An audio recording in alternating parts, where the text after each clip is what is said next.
Welcome to the Transformative Principal podcast, where we learn how to be an amazing educational leader. I am your host, Jethro Jones. Are you ready to be a transformative principal?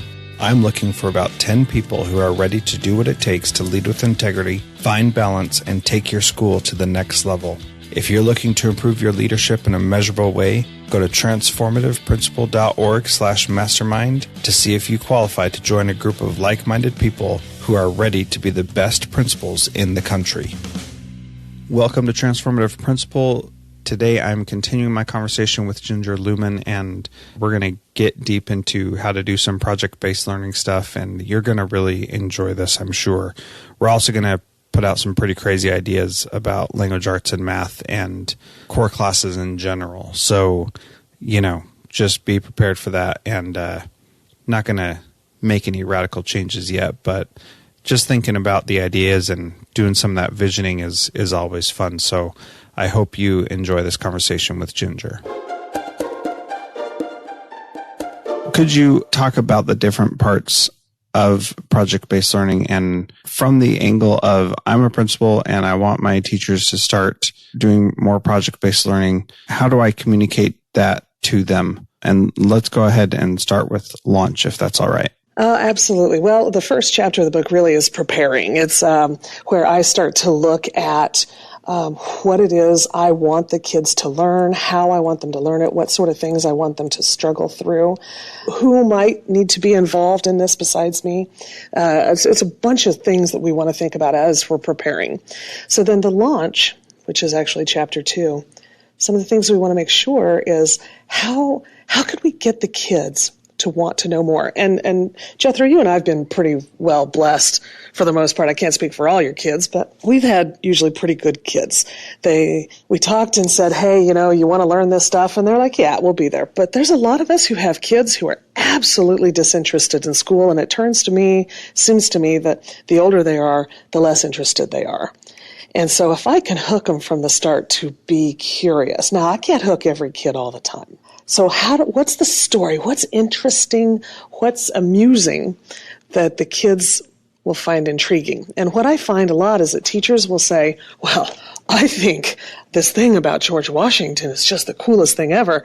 And I nod and I smile and I think, I thought so too. But what do our kids find interesting? Because the kids don't find that interesting. You do, because you're a nerdy teacher. That's right. Right. So, and that's okay.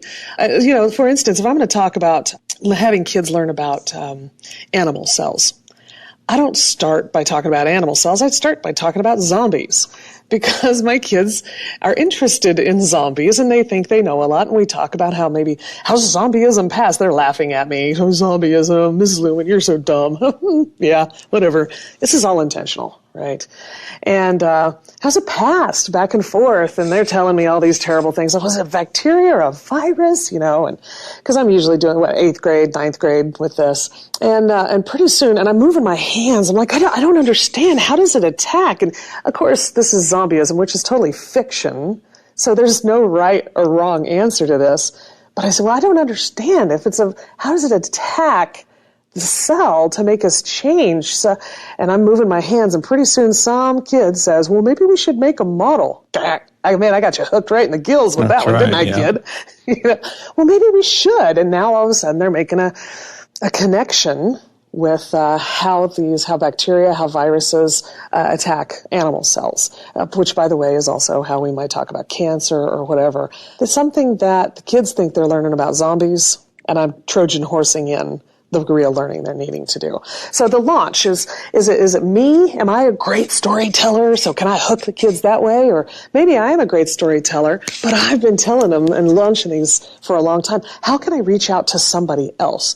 I had a mom one time who I needed somebody to be the secretary of the UN. And this mom, one of the kids in my class, I knew she'd had surgery and she was at home for several weeks. And so I said, would you be the secretary of the UN? And she says, absolutely. And so she gets dressed from the waist up. She Skypes in. Now, I wrote her an email, and I said, say these things. Just read this email. And it's maybe 5 minutes long. And she reads it. And at the end, I said, Madam Secretary, oh, by the way, I'm telling the kids, Secretary of the UN is going to be Skyping in here. We got to be paying attention. And the kid's like, what? And I'm like, yeah, come on. And I'm straight lying to him because I know that Mrs. Ratzliff pops up on the screen and they're like, what? That's Colby's mom.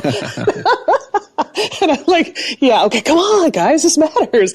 They're like laughing at me and with me, and we're silly, and we decide to go on with it. And so she reads this really important email, and at the end I say, Madam Secretary, I appreciate you for your time. I know that that you've got a really busy schedule. If the kids have further questions, I've received your fax from this morning, and thank you. And she's like, well, have a good luck, kids, and hangs up. And I pull out this piece of paper that's blank, because she didn't send me a fax because it's out of my head, but it was something different. And I think a lot of times that we think kids want routine. And I don't know about you, but routine in my kids' land leads to boredom and predictability. And so then they start trying to find their own interest and excitement. And if I can keep them a little off base, a little off kilter, and then they have to learn to prioritize how to make sense of. And by the way, these are life skills. And I want them to practice that a lot. So that's kind of some thoughts with the launch. I go way in deeper than that. Yeah. So let me ask you a question there. Now, one of the things that we have that is real in our world as teachers is the need to have standards for our students. And maybe you'll talk about this in high expectations. And we can jump there if you want to. But, one of the things that I need to ensure in my classes is that teachers have a learning target posted on the board, and that is part of their evaluation system. And, I think I know an idea of how we can get around this, but what's your advice for dealing with those kinds of restrictions that are placed on teachers? How do you still have a learning goal or some of these teacher things that add to the boredom routine for kids? How do you have those still be part of what you're doing when you're doing PBL? When I'm doing project-based learning, it makes me have to rethink, why do we do these things in school? What's the purpose? And does that move my kids forward? Now, I understand that's, by the way, is a question I get so much. I understand the learning objectives on the board. We want the kids to know what they're doing and why they're doing it. Totally get it. But when I ask to my teachers, I said, go ahead and put that on the board. The kids come in, they look at it. It's basically like I handed you a wrapped present and said, it's a sweater. Enjoy it. Yeah. And there's no excitement in getting to unwrap that. And so the purpose of why we put it on the board is so the kids understand what they're doing and they get the big picture. That's what my driving question is. That's what when the kids are launching, I tell the story and at the end I give them the challenge or the question, I'll put that, if you need something on the board, I'll put that on the board. So that when anybody walks into my classroom and says, what are y'all doing? Why are you doing this? They can talk about that. And so they may not have the answer yet. If I put the learning objective on the board, we're going to be practicing this that smells like school and this that smells like, and all of a sudden the kids are like, oh, yeah, this is school. This is not fun. I remember school's supposed to be terrible. I got to take them out of that. And so I don't want to have those on the wall. And so if you're an administrator who requires that or you have to, I would say let's talk to the teachers and say, how can we still get that purpose of that objective on the wall met without uncovering the cool stuff we're learning? And because if you walk into a PBL classroom, you ask the kids what they're doing and why they're doing it, and they can't tell you, there's a problem. That's a problem, as it would be in any classroom. And that's how it's set up. With the expectations, I think it's really important. I don't wait until I launch the project to figure out what the kids need to learn. I know from the very beginning that people ask me, Ginger, do you start with the standards or do you start with a tasty thought and project and idea? And I say the answer to that is yes. Thanks. Whichever comes first to you. Sometimes you can say, oh, wow, that's amazing. I want to do that. Now, what learning can I push into this? And sometimes there are just standards that we have to meet that you're like, man, I cannot find a fun way to do this. So this is just what we're going to do, kids. And so we start with the standard and make it as interesting as we possibly can. I think that's important. I think, too, in project-based learning, a lot of us want to start by thinking about the standards. And I say that's a number 2 conversation. The number 1 conversation is, how much time do I have? Teachers complain all the time, and educators in general, we don't have enough money. And that may be true, but the truth is what we have least of is time. And so I can't have a project that's going to take 6 months and only hit 2 standards. I can't have it. So what is it I need them to learn, and how much time would I normally take to teach that? Okay, that's good. Then that's how deep I can go. And what other side standards can I also get engaged in there? So a lot of my reading and writing standards that I have to have the kids practice, I can meet at the exact same time we're doing our social studies standards. So now how much time did I buy? If I can buy more time from somewhere else, let's do it. But sometimes you don't have that much time. So if I'm doing a Viking project, it needs to be done in 2 days. Because really, I'm going to, take 2 weeks to do the Vikings? I would never take that long in the regular classroom. So I'm really glad that you brought that up, because that is so important. So the time, and then also the standards. I just want to react to those things real quick. The standards, one of the things that I've seen that's been really successful is, instead of having the standard posted up on the board, one way to do that is having the kids write down their own goal for what they're going to be learning that day. And so that becomes something that, if you give them the language to use what they should, to be able to articulate what they're learning, then it becomes real powerful when they actually do articulate their learning and say, oh yeah, I'm learning about this standard in social studies, but I'm doing it in this way. Them being able to articulate that can be really powerful. And that's something that I've seen where that's way better than the teacher putting the thing up on the board, is the kid having that written down in their journal, or however it is that they're tracking that. And then the second thing I want to say is about the timing. A lot of times people think that project-based learning just, takes so much time and a ton of time in the world. But the idea of what we call in our district double dipping, where you're getting multiple standards from one practice, I sometimes feel like language arts classes, I'm going to get in trouble for saying this, but language arts classes probably shouldn't really be taught, because we should be having those standards in every other class. And it's so artificial to have that be its own class.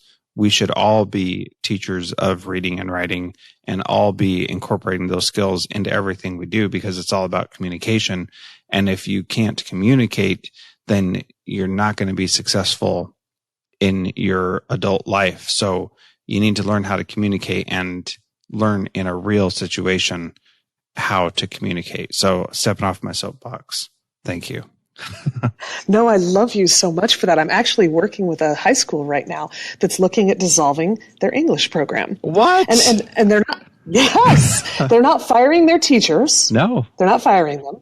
The teachers will still be there. The English teachers will still be there to support the other teachers and making sure they've got high quality learning happening, but that reading, writing, listening, speaking matters everywhere. Yeah. And that we can, the only part that I'm only a little bit nervous of, and I can see how it can be solved, but I don't teach there, is the literature aspect. But to me, literature comes from history. Yeah, exactly.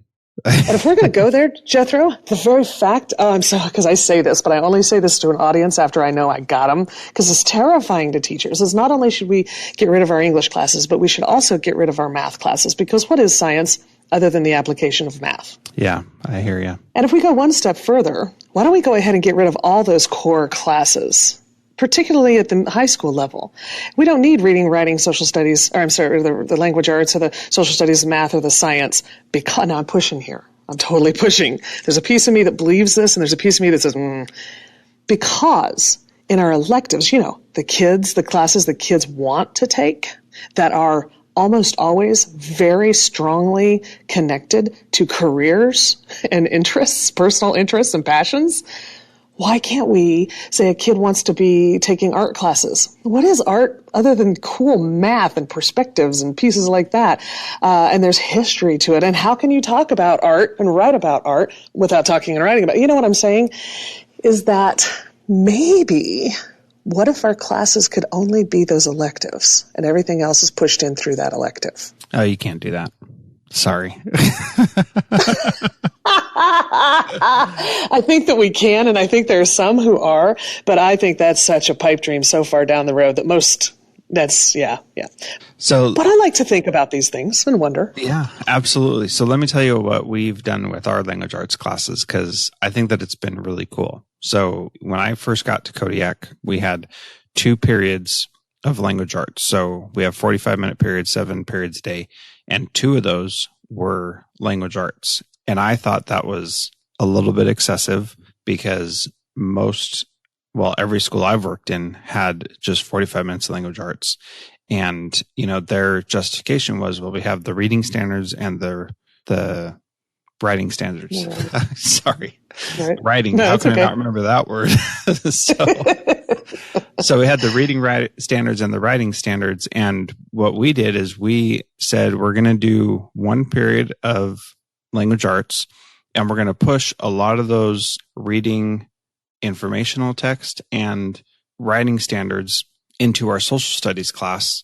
And that opened up an extra opportunity for kids to have another elective, which has created some other problems, like having a lot of elective spaces for kids, but not a lot of elective classes. So that's been a problem. But what we've seen is that now our social studies teachers are able to take our reading and writing standards and really incorporate them into their social studies class in a way that they never have before, that has, I think, drastically improved our social studies curriculum and made it a lot more beneficial and rich to our students, and made it so that our kids actually understand it, because the teachers are now implementing strategies to ensure that their kids understand what it is that they're reading, which, before it was just like, here, read this. Now it's here, read this, and here are some strategies to help you break it down, understand it, and do all these different things. So I'm going to have to get the name of that high school that's dissolving language arts, because I'm definitely have to interview that principal. That's for sure. Oh, absolutely. Yeah, I'll share that with you. Okay. Absolutely. Anyway, great little sidetracked conversation there. And I just love the idea of adjusting and really tackling some of those issues. Now, I know that not many, but some of my teachers listen to this podcast, and I just want to say I'm not going to dissolve language arts and math right away. Well, and maybe we don't do it at all, but the idea of, what if we did? Let's play with the concept of doing something different, because if we just keep doing the same thing but doing it differently, nothing's going to change. Sometime we're going to have to do something different. That's right. So, yeah. So one of the things that I really want to get your perspective on, and I know we're getting close to time, so I want to respect your time, but the idea of grouping your students appropriately and allowing for choice, but not allowing for, the kids to only be with their friends all the time. Can you talk a little bit about how you group kids effectively? You have hit right into what I think is a key component to the culture of schools. I think right now, how we group kids creates bullies. And I don't think we intend to, but I think it has a huge amount of impact on how our schools and how our kids treat each other. So I'm going to dive into this for a little bit. Hey, and don't be shy, because I've got a lot of pieces to think about this. It's more than just do this or do that. Gets complex, so interrupt me at any moment. Okay, good to know. I think I want to tell a story, because this seems to have the most impact. I've got a friend named Shelley. Now, I know this is audio podcast, but if you knew me, y'all, you'd know I may not be the most physically fit person in the world. And I'm kind of a big girl. And I've got a friend named Shelly, and she is like queen gymnasium, man. She is on it. And so I went to her one day and I said, Shell, hey, can you help me? I need to get a little more healthy.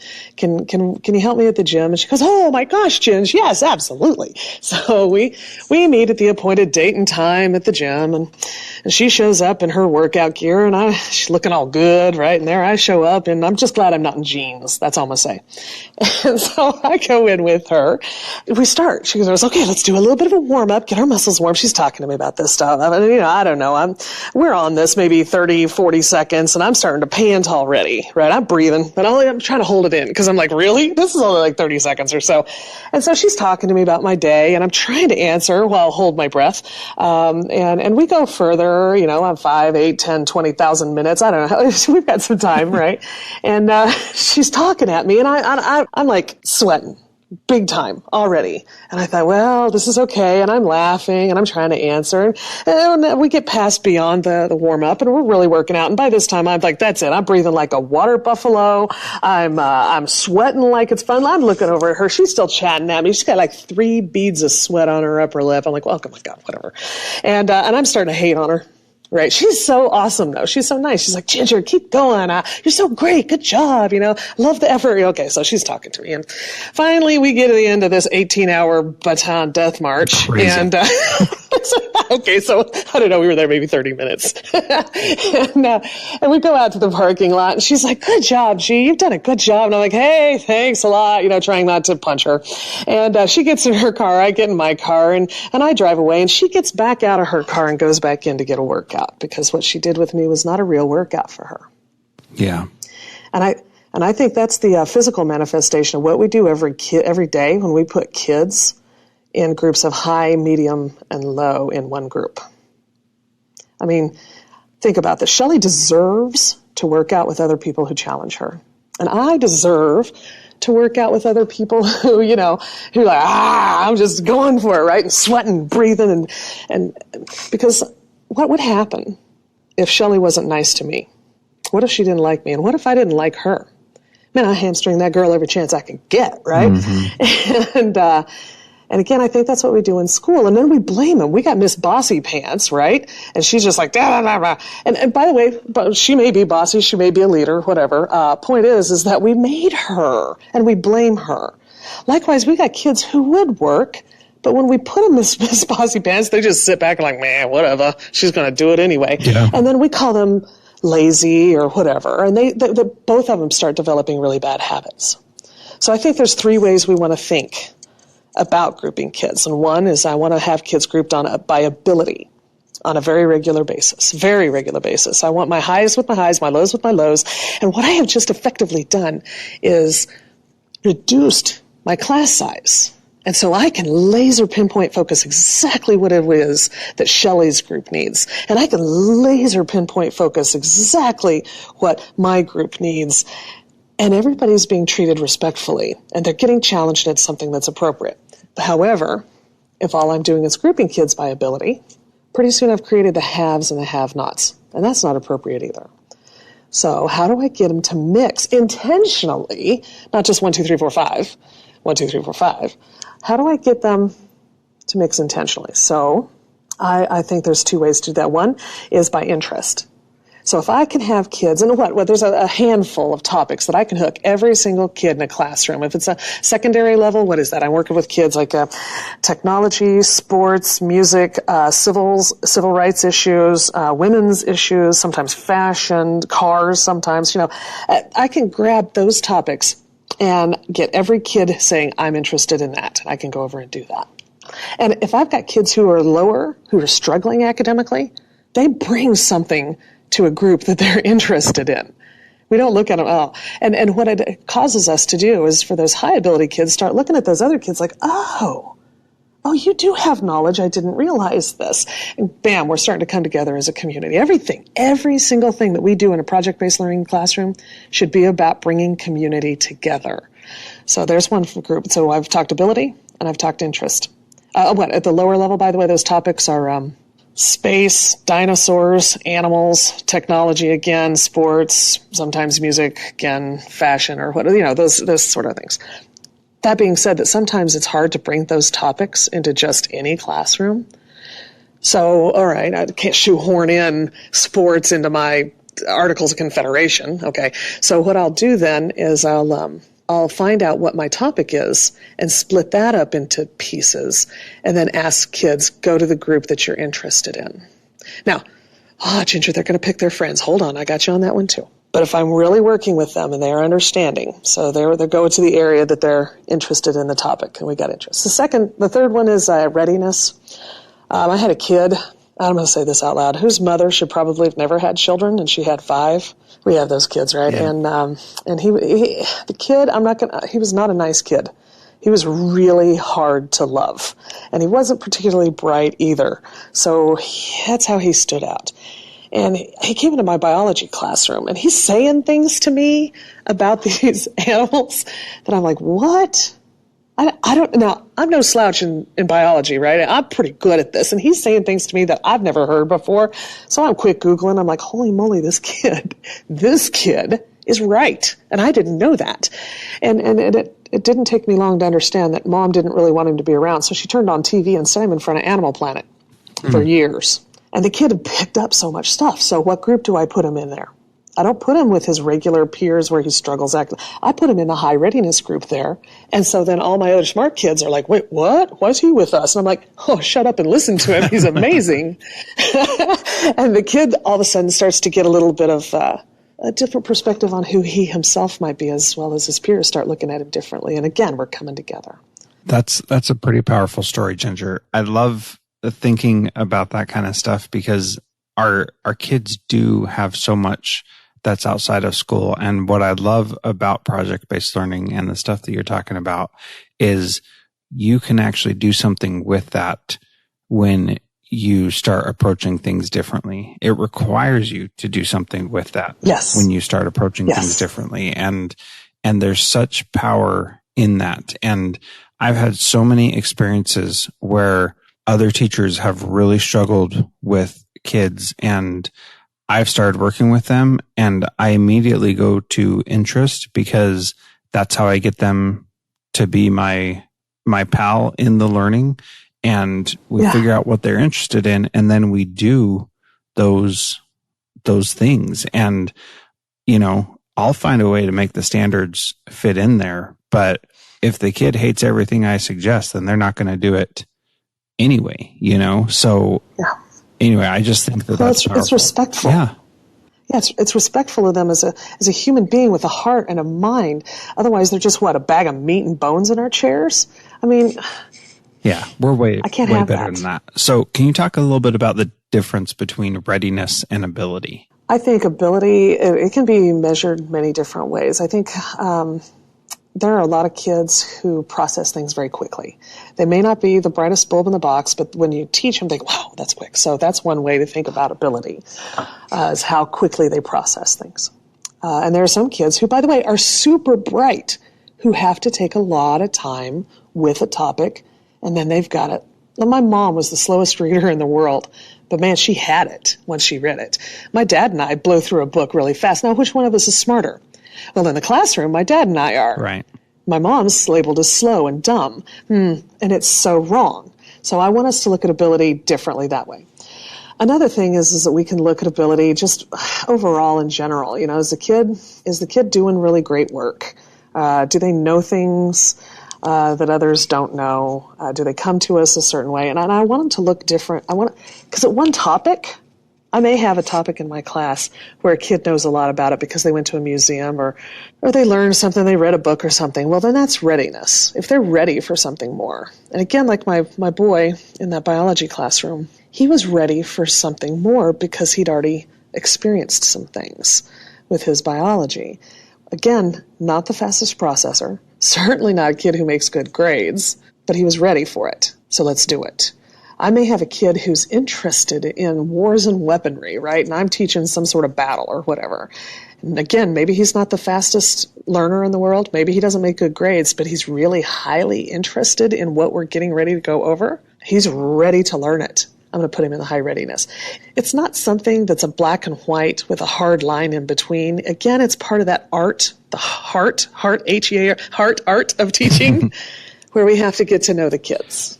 Yeah, and the real important part there is that those groups need to be fluid. If you are tracking kids, which is putting them by ability in classes and forever, then that's not a good way to do it. But within your classroom, you hopefully always have different levels, and that's a feature, not a bug. You hopefully have that so that you can have your kids learn different things from each other.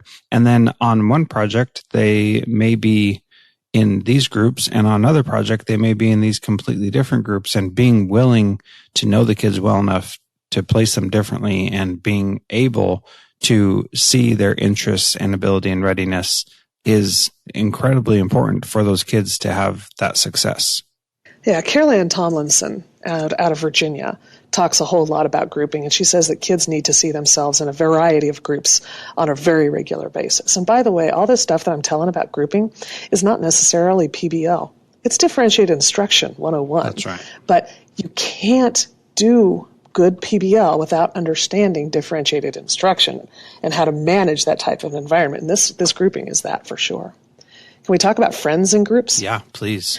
So at the beginning of the year, I tell the kids, I don't know who you are yet. I'm going to find out who you are. And I'm going to be putting you with other good group workers. And the kids, and if you're not a great group worker, then I'll be putting you with other bad group workers too, sometimes. And the kids right then immediately tell me who they are, because the good group workers are like, yes, finally, because they're so tired of hauling other people around. And the bad group workers just kind of slump in their chairs and look side to side, all shifty-eyed. And so at the beginning of the year, I may start with 1, 2, 3, 4, or 1, 2, 3, 4, 1. And by the way, the gurus in the world say that 4 is optimal in a PBL group. I say 2 people in a group, they go to loggerheads. They start disagreeing. So 3 to me is optimal. In my experience, I've talked with other folks who run PBL classrooms. They also agree that 3. The gurus say 4 is acceptable. I think 4 is okay. I like 3 better, but 4 is good. 5 people in a group means that 3 kids aren't working. Mm-hmm. And so I want to think about those numbers. And I may have a giant where I'm doing 70 or 80 kids doing one giant project at the same time. I might have them in groups of 10, but within that group of 10, I've split them out into groups of 3. So I want to keep them in smaller groups where everybody have to have their hands on. Okay. So beginning of the year, I say just random 1, 2, 3, 4, 1, 2, 3, 4 and I'm studying them hard. I'm studying them quick, figuring out who they are, so that as soon as I possibly can, I can start putting them into ability, interest, or readiness groupings. And I don't let them pick their groups. Well, can I be with my friends? I'm like, no, baby, no. And I don't really give them a reason why. This is the reason why. Because they're terrible. Friend groupings are bad. Not always, but a lot of times. And so we start working on contracts. I think contracts are very important. I don't write the contracts. The kid write the contracts. At the very beginning, I say, what do you love, or no, what do you hate about group work? And they all have plenty to say. They write it down. Every kid writes their own. And then I say, well, what do you love about group work? That's a shorter list. That's okay. And then I say, okay, now you're going to write a contract that addresses all of those. And then you're going to sign it. And they write their contracts, and their first contracts are terrible. But here's the deal, is if you're in a group and somebody's not following the contract, you can fire them. And then they get to deal with me, and I get to work with the kid, and so that they get a chance to come forward and show that they are actually doing the work eventually. They might be pulled out separately. Contracts are very deeply outlined in the book. I'm really cursory hitting them right now. Mm-hmm. But what happens, the kids start to learn how to behave in a group, and they get called out if they don't do well. And I don't leave them like Lord of the Flies, y'all. I'm in there with them as much as I possibly can be. It's my job to make sure that nobody gets fired. But that happens from time to time, and then I take over on how to fix that. Okay, as we go further in the year, about October, November, they've had a good experience of how to finally start learning how to work in groups decently. And they're starting to realize who does a great job, who doesn't. And what they've found out is that sometimes their very good friends are horrible human beings. and they didn't realize it. But if I was to say at the beginning, oh, kid, you shouldn't be hanging out with that person, I just guaranteed those two got married. Right. So I can't be the one that tells them your friend's not a good friend. I have to let them discover it. So as we get further in the year and I get more busy, I say, oh, because I'm a lazy teacher, I'm so sorry, y'all, I didn't make groups today. You guys just want to pick your own groups. And sometimes they're like, yeah, I want to be with my friend. And what happens is, again, if they haven't discovered it yet, that their friends really are not always the best people to be around. And so then the next group comes around, and I ask them, oh, do you want to pick your own, or do you want me to pick them? So many times the kids will say, you pick, Mrs. Lewman. Yeah, because they don't want to tell their friends they suck, right? And so to me, that's a great learning ability. And so then I pick them and I put them together. And sometimes I do 1, 2, 3, 4, but then I let them look because I'm lazy again and I haven't put the groups together. But I look at them and I pull a kid out, because as I'm looking around at the groups, there's inevitably one kid standing next to another, very, very quickly, quietly, like pushing his eyes over to that kid next to him and like shaking his head no, looking at me with all panic eyes, saying, please don't let me be with this kid. And so I pull that kid out and, oh, why don't you come with me? I think I might want you in a different group. Oh, thank you, Mrs. Lewman. Because, again, it's hard for them to tell their friends that maybe they're not greatest people in the world. And again, how do I get them to get over those humps? As they're younger kids, it's easier to get over it because they haven't had years of developing those bad habits. But the older they get, the more difficult it is. But it's still important for them to recognize that sometimes their friends are not the best people in the world. Yeah, that is a great strategy to help with that. I appreciate you sharing that. So we're going to wrap it up here. My last question to everybody is, what is one thing that principals can do to start implementing PBL? The one thing that they can do. Yeah, you got to narrow it down now. Like, where do I start? What's my first thing to do? Buying your book, already in the show notes. We'll make it happen. But other than that, what do we need to do? They have to know why they want to do it. You've got to communicate with your teachers and help them understand that even our best students, how many of us have ever known a kid who was just amazing? They did everything that they were supposed to do in school. They had made top marks. They were well-rounded. They took all the hardest classes they could, and when they got out in the real world, they fell down flat on their faces. Even our best kids need to learn how to manage time, manage themselves, and to learn how to solve problems. School doesn't do that for us in a friendly way. School tells us how to solve our problems if we're students, and then it stops and then says, well, you need to learn how to solve that problem. And the kid's like, what? Because where in the world are they getting this? We have to understand that this is more than just the latest fad, because it sure as heck is. And it's helping kids learn how to think, how to have voice in the world. That's so important. So what they do is you gotta find and understand that this is not a one day hire in somebody to do it one day and blow away. This is going to take sustained training, support, and help, and to recognize that all your teachers are different too. And teachers teach how they're taught. And so if your professional learning mimics project-based learning and giving teachers choice and respecting where they are, then you're on the right track. But if it's stand and spray, how are your teachers going to learn how to do something different unless they experience it as a learner themselves? Yeah, that's definitely powerful. Thank you for sharing that. So, Ginger, how do people learn more from you, connect with you, follow you on Twitter? Well, I am just Ginger Lewman everywhere. Currently, I've been doing some Facebook Live videos. I've been doing them all semester. I think I'll end up with like 14 of them, which they don't tie directly to the book, but there's still a lot of questions that I've either received on social media or in workshops. And so those are free. Those are available. I've been sharing them out on my Twitter. I put them on a YouTube channel.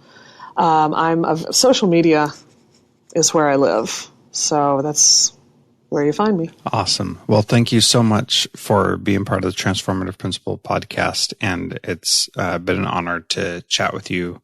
And thanks so much. This was super fun. That was a great conversation with Ginger Lewman. I'm really excited I was able to chat with her and learn from her. Again, her book, a link to it is in the show notes. Please go check that out. Buy it, download the Kindle version, and make sure that you have an opportunity to read it to help further your thinking about project-based learning. Ginger's been doing this for as long as I've known her, and she's really good at what she does. If you wouldn't mind sharing this podcast, I would greatly appreciate it. It means a lot to have other people listen and subscribe. And if you can, leave an iTunes leave a rating and review in iTunes. That would mean a lot to me. Thank you so much for listening. Transformative Principal is a proud member of the Education Podcast Network.